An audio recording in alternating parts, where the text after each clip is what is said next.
Smallholder farms provide up to 80% of the food supply in Asia and sub-Saharan Africa.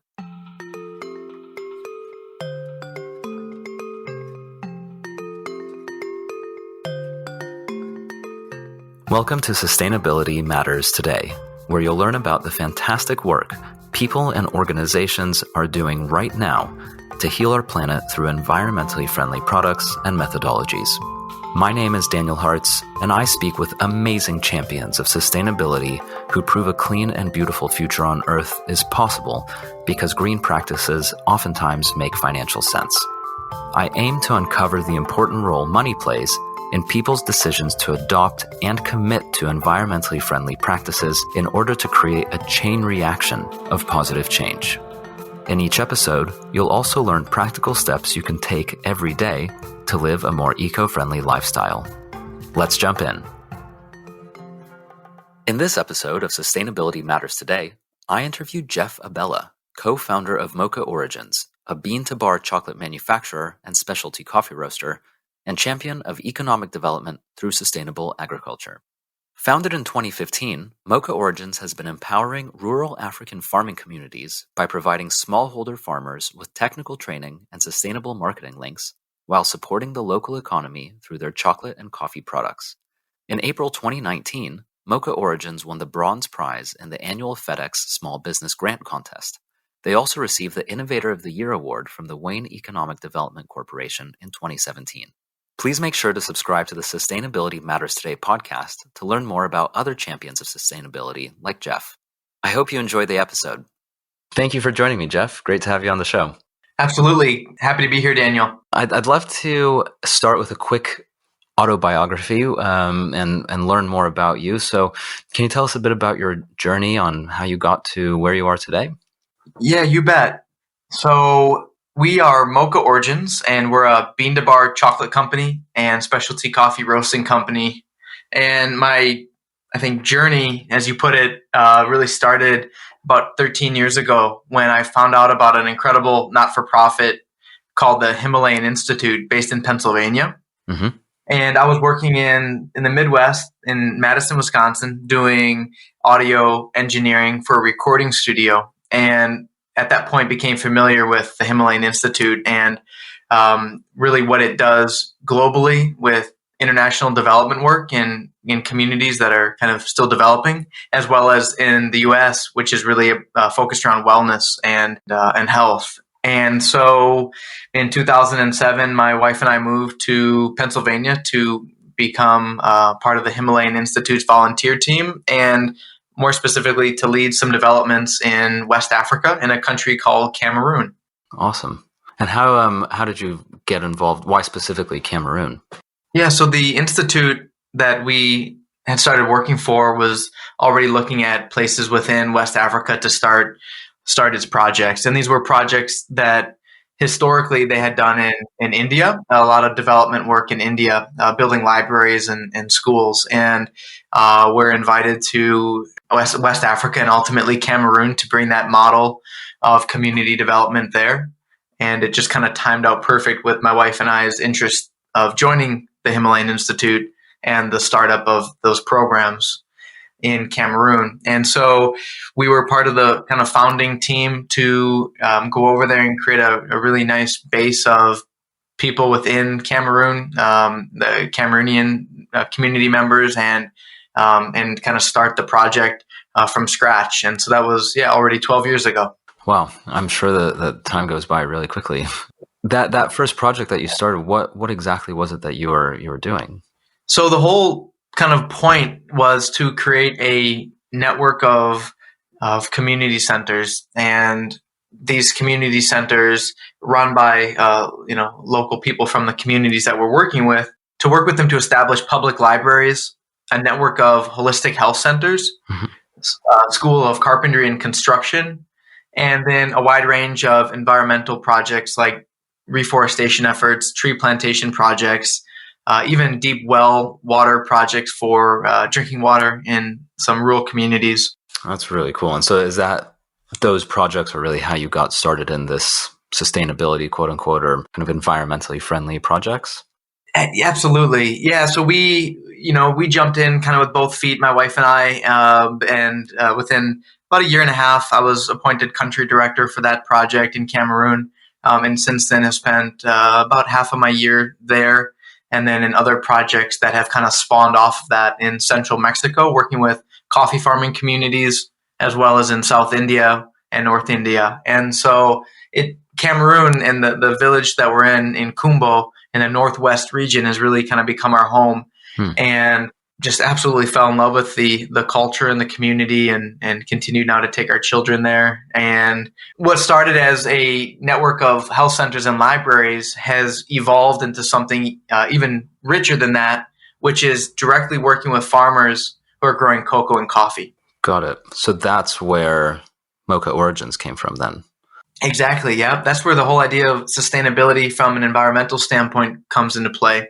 The coffee and chocolate is, I mean, if you read the story about Moka Origins, and if you look at any of the packaging, it's all about how the coffee or the chocolate that you use is very different. Maybe we can establish a baseline. So how are coffee and chocolate normally farmed? What's the sort of standard procedure that I'm assuming it's the vast majority of plantations use or do?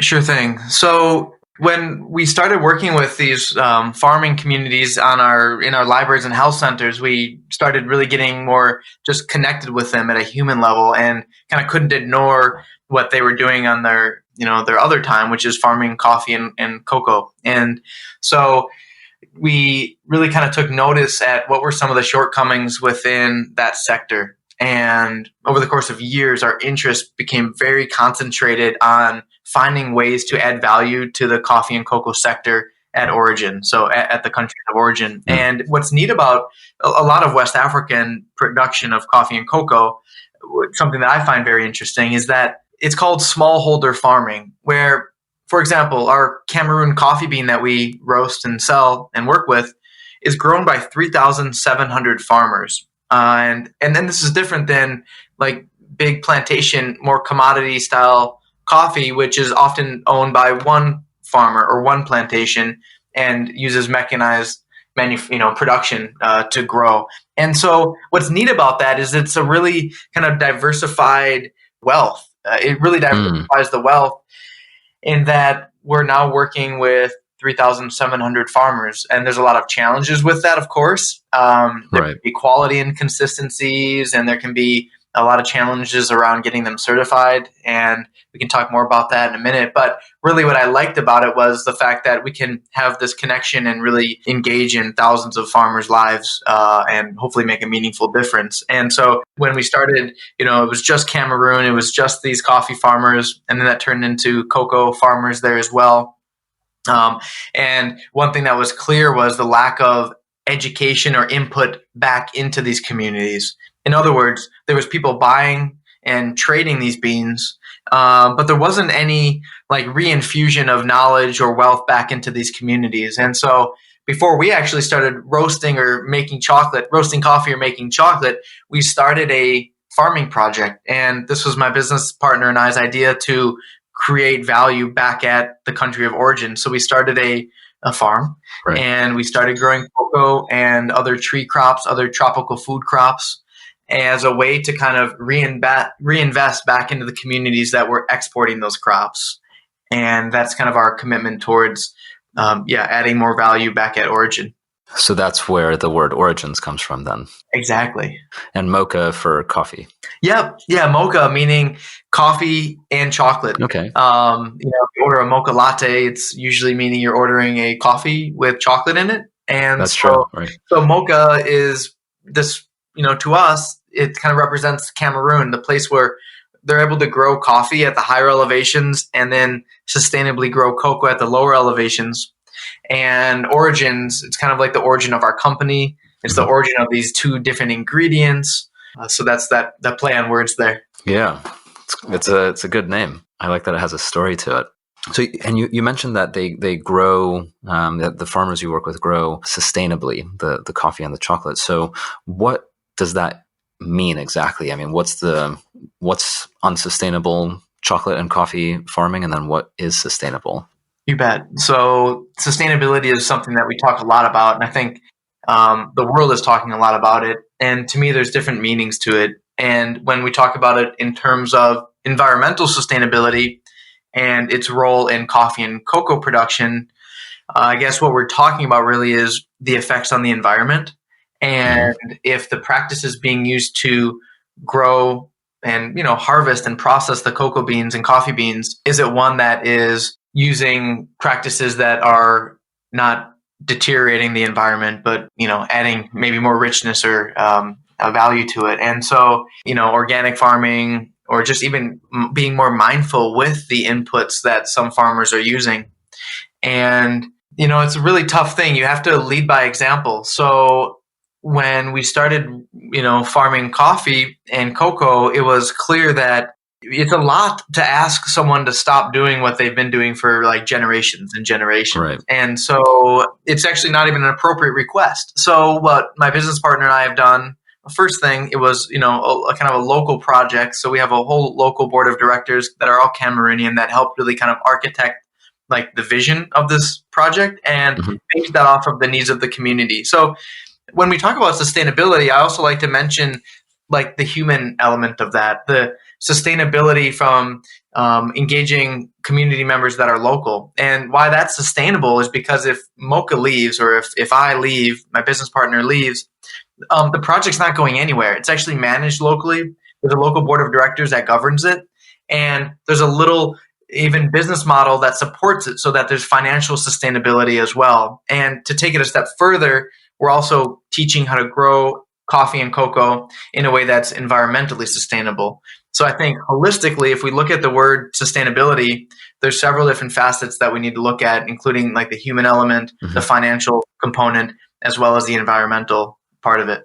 I think those two elements of sustainability, meaning the environmental and the financial, are actually, they're two different sides of the same coin. The focus of my podcast is the financial benefits, or the financial kind of motivation almost behind environmental sustainability, because, and it sounds like this is what you're saying too, it's the idea that if it's not financially sustainable, then it's just not something that will be done for an extended period of time, and it certainly won't be done with by people who don't have tons of extra money to donate to something, and that's what it becomes, is a donation. It's more of a charity in that sense. And if you're able to instead find a way to make it financially sustainable, and even better if it's more profitable, or if it saves you more money than the old way, it's something that kind of becomes a no-brainer. Yeah, exactly. And it takes a pretty broad mind to kind of frame sustainability in that way and with that definition. And I'll tell you a quick story. Yeah. The one of the projects we were working on was a partnership with a rice cooperative, and Cameroon is known for a high export quantity of rice. So the majority of the rice that Cameroonians consume, is imported. And it's shocking because it's such an incredible climate to grow rice. And with investment into the infrastructure and training within the rice cultivation sector, it could actually be like a net exporter if it wanted to. It could at least consume everything that it's growing, and it would create a lot of jobs along the way. So we partnered with this village who was actually growing the medicinal herbs that we were using in our health formulations for our health centers. And we started working with them more on their rice project as well, by giving them access to even power tillers and some rice cultivation equipment. And around that same time, not-for-profit emerged from this area, in this area, and they were based in the U.S. Their whole mission was to import rice, wheat, and dairy, powdered milk, and give it away for free to different communities. It was a shock to the locals. Part of the idea was that, okay, it's affordable or free food access. So ultimately, I understand that, and people understood that. Right. But what it ended up doing was completely deteriorating the agricultural potential of rice, the dairy sector that was emerging, as well as the different grains and wheats that they were growing. The market completely dropped. No one was buying because there was handouts at every corner, and it really had more like negative, ramifications than any positive gain. And that's a local perspective. Me as an outsider, ultimately might think, well, that's a noble mission. They're importing food and giving it away, but it really deteriorated an economy. And in this area of Cameroon, there's not a lack of agricultural potential. There's not a lack of food either. So it just didn't really fit with the development needs of this community. And it's just kind of an example of, I think, where someone had a good intention, but they didn't really have like a holistic perspective on what the community's needs were, and it created more harm than good. So that's an unsustainable approach to community development. It created a dependency, and it completely kind of collapsed a microeconomy within the agricultural sector. Yeah, I think that's a really good story. It's really interesting, and I think it sheds a lot of light on this idea. Exactly like you said, there was a lot of good intention there, and it's kind of misguided a little bit and a bit misdirected. And as you were telling that story, all I was thinking rather was they should just, whatever funds they're raising and using to get the product and then ship it over, they should really be investing in education and getting the people that they're helping to learn to grow the food themselves and learn to sell that food and then use the money to invest in their future and so on. And it's a shame because it makes me wonder how many other organizations there are that are causing those or doing those kind of issues, and actually in the grand scheme of things are probably causing issues to persist rather than helping people to actually learn to get out of the problem. So that was in 2010, and it was when my business partner and I really started to frame our own idea to found Moka. And it took several years. We eventually founded Moka in 2015 in Cameroon with the whole idea to kind of combat that. Instead of investing or donating towards aid, let's create an agricultural project that employs farmers, and ultimately, though, it can be used as a training hub to educate surrounding farmers on best practices and how to grow cocoa and coffee in a way that gives you a better quality coffee and cocoa bean, which then is more valuable, that you can sell for more in the premium market that's emerging in the United States and other countries. Yeah. And that's kind of an evolution of Moka's origin story. Yeah, very cool. And it's certainly happening here in the UK. I'm noticing there are some pretty high-end chocolate companies that are really gaining in popularity. Yeah, in order to sell, a chocolate bar that costs £4 or £5, you really need to have high quality product, and people are buying them. So there certainly is a market. I think it makes sense. And so, you're mentioning this idea that financial sustainability is really important. And I know that, well, you told me before that Moka Origins is a for-profit company. So what's the thought process behind keeping it for profit? Why is that? It sounds to me like that was very intentional, and there's good reason for it. Great question. It was actually a tough decision to make because ultimately the idea was a mission kind of based project. And, with that, you typically have a not-for-profit. We did make a very conscious decision to structure it as a for-profit, in that we wanted to kind of like walk our talk. We wanted to create what we call a social enterprise, just a typical business structure, a corporate structure, if you will, that has kind of a mission first approach to its business, and hopefully can kind of use this as a model to show other companies, even small businesses, how you can have a business that can have a mission attached to it, or maybe even be like the underlying principle of your existence. And the reason we did that too was to kind of show the sustainability aspect. So Moka Origins is producing coffee and chocolate, and the sale of coffee and chocolate then we can use to infuse our mission work in Cameroon. And instead of using aid money and donations and charity to support our Moka Origins mission work in Cameroon, we can instead rely on the sales growth. So why that's important is because we can then grow, the mission side of our work, the educational aspects of our work. We can grow that with balance to our corporate success or our sales success here in the United States with our coffee and our chocolate, instead of becoming too maybe top heavy and vulnerable because we have so much overhead on our mission work, because we grew that out of balance with our sales and revenue on the chocolate and coffee side. So the idea was to kind of have a more balanced, sustainable approach to how we grow our mission work is going to be based off of our product sales. And also, the other thing is that we wanted something that, could kind of be not dependent on aid, not dependent on donations. So if, we decide to stop selling chocolate or coffee, the cocoa farm and the educational project over there can still live on because they're growing plantains and bananas and selling cocoa beans to other producers and food crops. So kind of delinking Moka Origins Cameroon from any Western involvement.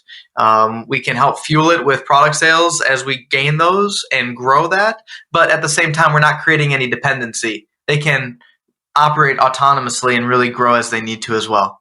I think it makes sense to be for profit, especially because we're, as we were just talking about earlier, you mentioned leading by example, and then we were talking about the importance of really bringing people up so that they are independent.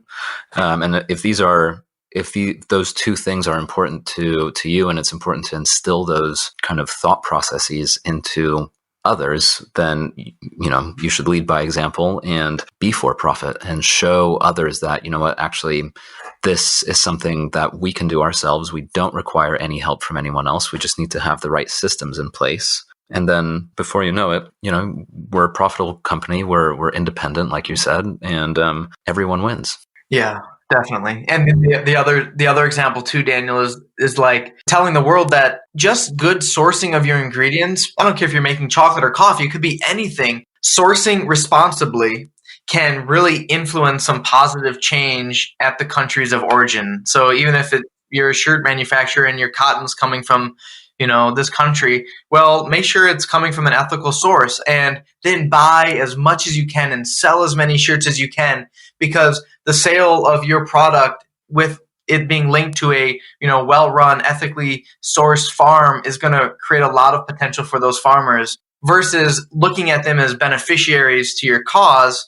No, like we're not out to save the world. We're out to incorporate the farmers in our business model and make them part of the supply chain. They're entrepreneurs, not like beneficiaries. Yeah. And so that's the overall idea. It's kind of an ideological mindset. Yeah. I mean, it is ideological, and yet at the same time, there's, to me, it sounds very capitalistic. And it sounds just like this is solid business. It makes good business sense, kind of setting you up for this here, but would you say that being environmentally friendly is a business plan or a viable way to run a business? Yeah, I think it's a really important thing that companies should ask themselves early on what their kind of stance is going to be on environmental responsibility. And yeah, so that's a big part of who we are in Cameroon on our farm, as well as with the other farmers that we source from.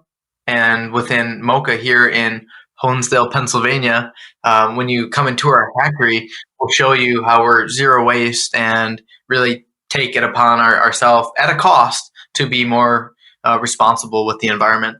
Mm-hmm. Do you ever consider those costs that you just said, zero waste and whatever other sustainable practices you use, which are potentially more expensive? Do you see that as a marketing cost in the sense that you can put on your website and on your packaging that you are environmentally friendly, you have all of these practices that are meant to sustain the earth and so on and so forth? Do you ever see it that way?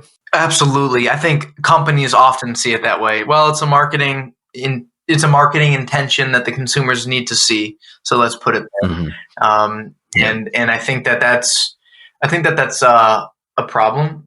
There's a whole other side of the coin. And so when you have a certified sustainable, let's call it organic, and when we start talking about certifications, seeing that logo on the packaging is really important. We've all been trained to look for it. Without it, I'm not going to purchase it. And the expense of obtaining it for a small manufacturer like us is huge.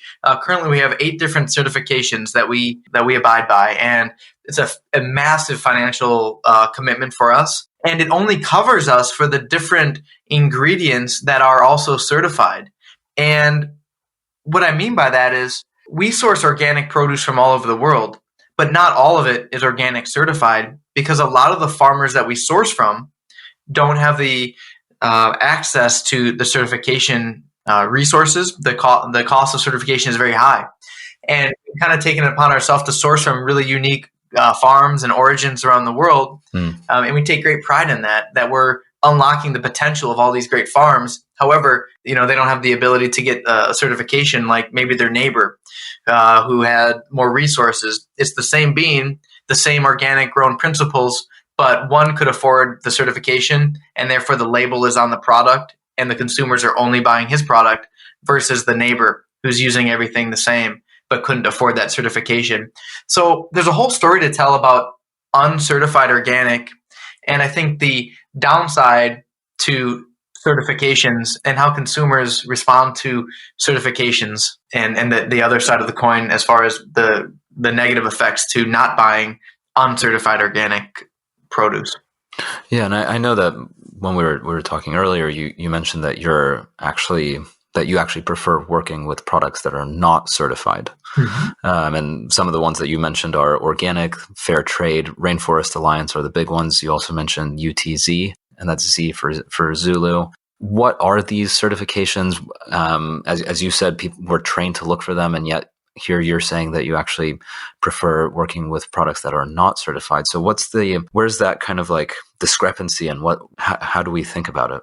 Yeah, you bet. So great question. And it's a tough one for me to answer because, having certified organic products is clear to the consumers. When we have an uncertified product that we know is organic, it's hard to convey that to a consumer. So sales will be low. And so the certifications are a big part of marketing. And when I say I like working with uncertified organic ingredients, it's kind of my way of saying that I think there's a flaw in the system. And I think that certifications are really important because they have defined some standards, some really important principles that we should all follow. But I think they also put a lot of really good farms at a great disadvantage because they couldn't afford those expensive certifications. So now what to do for all of them? And I don't necessarily have an answer to that. What I try to do personally is invest the time to research who we're getting it from, ideally even go over there and see their practices and kind of do a self-audit, evaluate ourselves whether or not the farm is following these practices and principles, even though they couldn't afford the certification, and then buy from them and then use their produce. So I think that if we as consumers can somehow gain access, a little bit more transparent access or point of view to where our produce comes from, we're going to see that it's not just all about the sticker or the certification. So if you're doing the independent audit, which makes sense, and that will, make you feel comfortable, it sounds to me like then in that case, you can't use certain labels on your packaging because they're uncertified organic, as you called them. And then there's also this fact that, like you said, we're trained to look for those labels.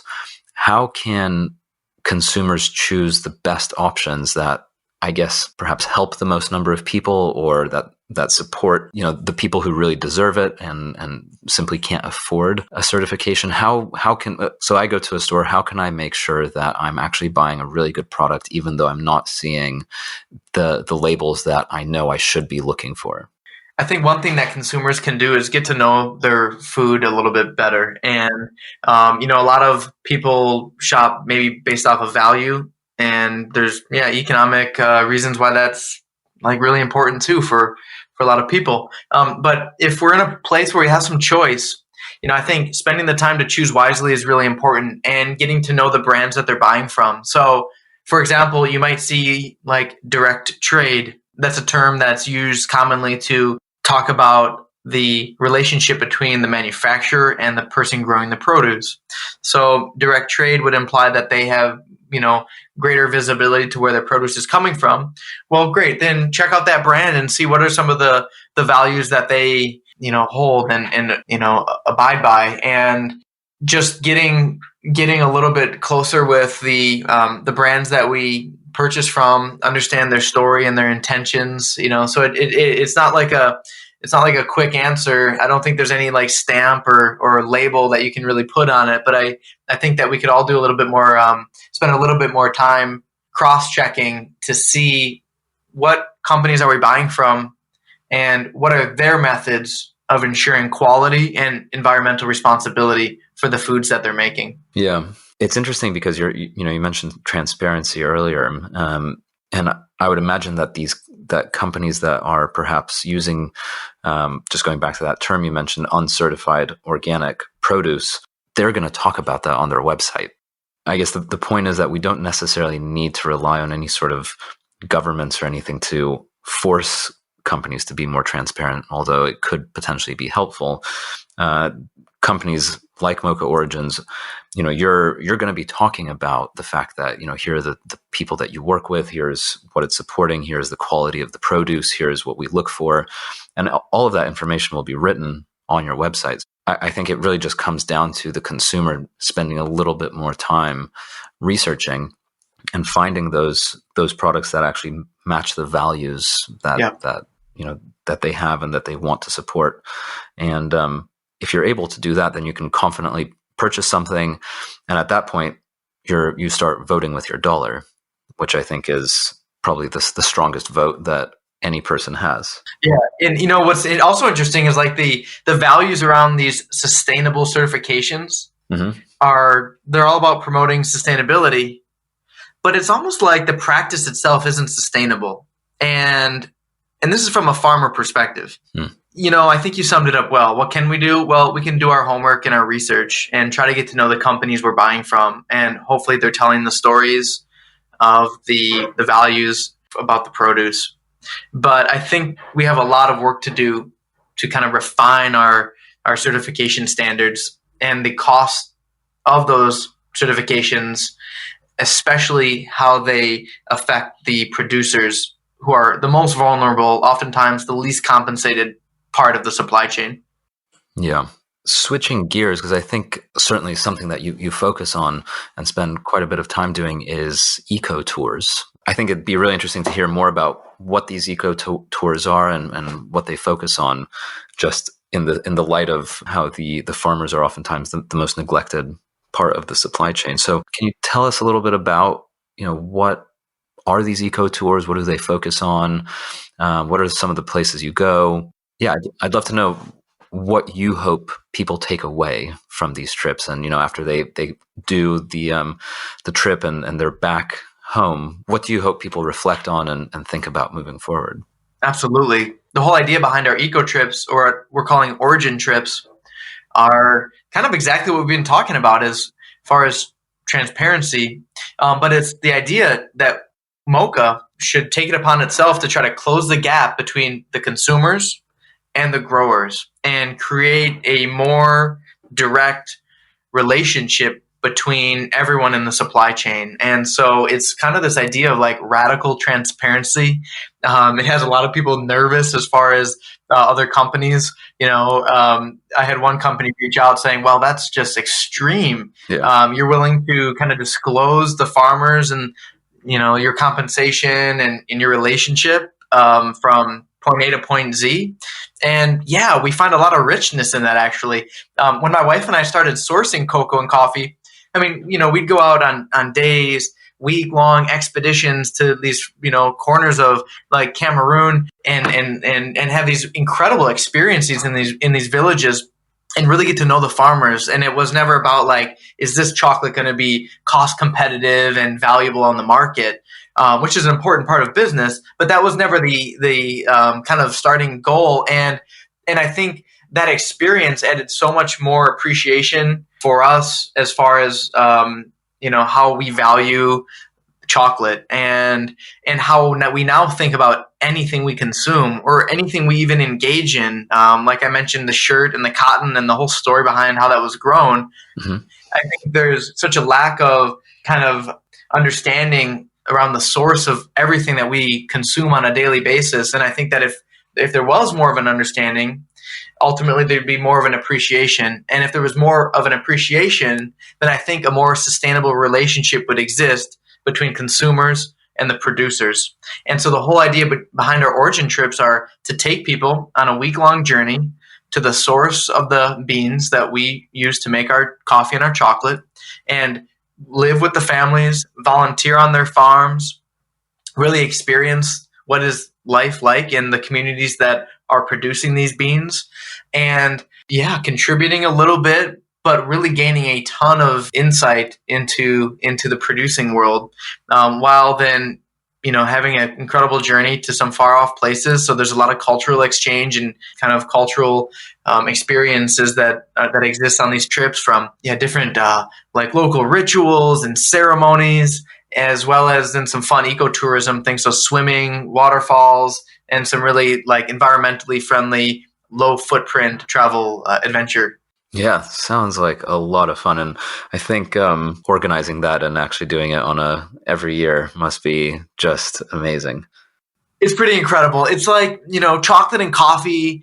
Who doesn't love that? Meets volunteerism, meets like the world's most richest vacation, and then doing it for a greater cause. 100% of the proceeds support Moka Origins development work, and so it's just kind of a really great way to spend your time and your vacation resources while doing something that had a little bit more meaning than maybe like the typical resort vacation. Yeah, totally. I bet that the people who go on those trips come back feeling rested and rejuvenated and just kind of really grateful and humble after something like that. Yeah, their lives are changed. We've done, my wife and I have been a part of over 20 of them now. And in fact, one of our first ones at Cameroon, we had a lot of kids on it. They were between the ages of 10 and 15 and 16, of course, some of their parents. And, we're taking them not only to Cameroon, but far beyond the airport and the capital cities. We're then driving, 15 to 20 hours into the remote villages where we're living for almost a week or two, and having these incredibly rich experiences. So it contrasts our day to day here in the United States, and I'm sure in the UK, so greatly that it really makes you evaluate our like priorities as a human race. And in fact, one of the young boys that was on that first trip, that was in 2009, he now works for Moka, and he's graduated college, but his life was never the same, and it really kind of framed the direction that he wanted to take with his use of time. Oh, what a cool story! That must feel really good. I think they're also really important to the farmers as well. As you were describing the trips, I was thinking that, going back to this idea of transparency, if you're living with the farmers, as a consumer, you'd really start to think, well, and kind of go for the cheapest product, or I can be a little bit more thoughtful and spend, an extra $1 or $2 even on a really nice quality chocolate bar, and then support these people that I'm with right now. So it's really good for the farmer because it encourages that kind of thought process from the consumer. At least that's what I imagine would be going through my mind the whole time is, I'm staying with this family. They're being so hospitable. They're such nice people. I love everything they're doing. They're feeding me and all of these things. And how can I ever go back now and buy kind of commercial, coffee or chocolate? I just wouldn't be able to do it ever again. As we start to wrap up a bit, I'd love to know, we've talked a bit about transparency and how it's important for the consumer to really consider and do the research. Is there anything else that people listening to this podcast can do to be more eco-friendly in their daily lives?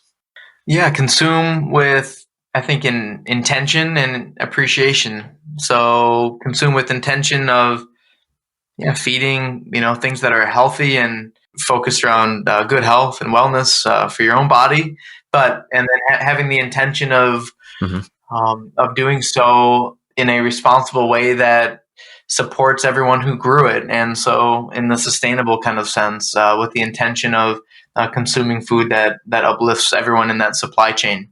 I think on our day-to-day life, I know for me, one of the biggest kind of changes in my consumption habits, it happened after seeing all of the work that goes into growing the food that we eat. Not everyone can have those experiences, but I think we can do enough research now to really understand the extensive work that goes into making a chocolate bar, and then appreciate those steps and those values and those people that are involved in that supply chain. And just being a little bit more aware of what we're consuming.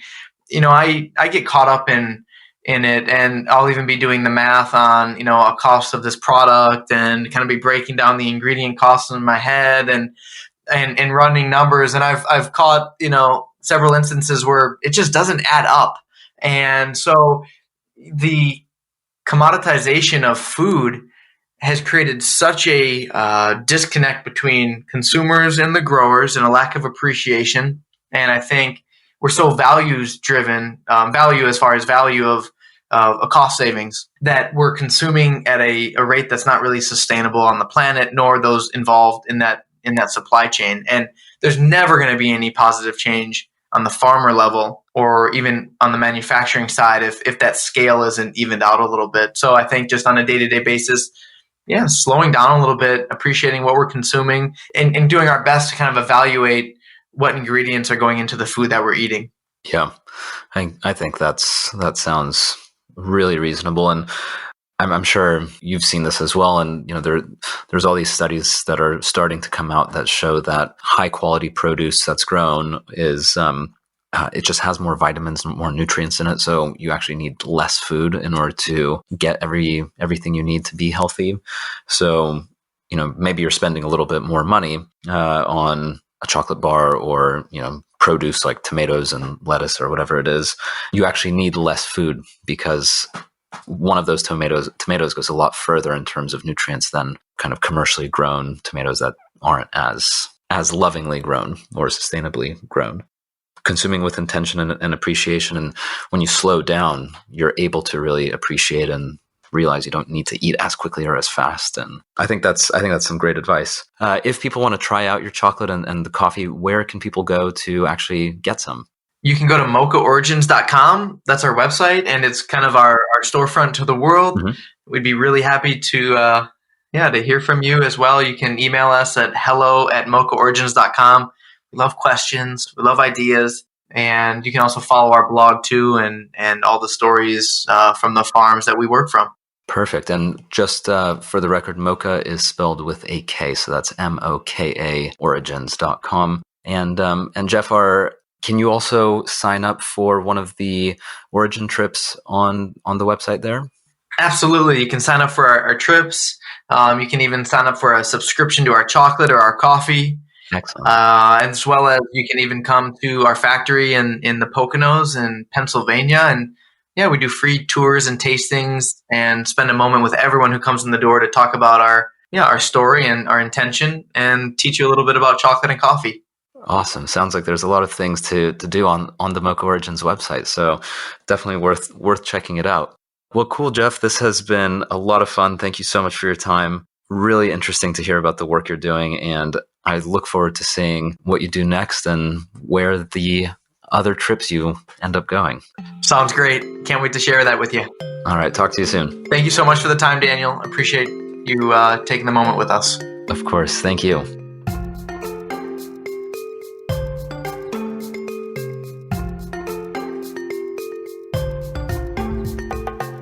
Thank you very much for listening to this episode. If you'd like to learn more about Jeff and Moka Origins, please visit their website at mokaorigins.com. And that's spelled MOKA origins.com. You can also like their Facebook page at Moka Origins. You can also follow them on Twitter at Moka Origins for more updates. If you enjoyed this conversation, please subscribe to the podcast to be the first to know about new episodes. We're on Spotify, the Apple Podcast app, Stitcher, and really anywhere else where you can listen to podcasts. And let us know you listened to this episode on Instagram. Tag us at Moka Origins and at Sustainability Matters Today. We'd love to hear from you. Thanks, and talk to you soon.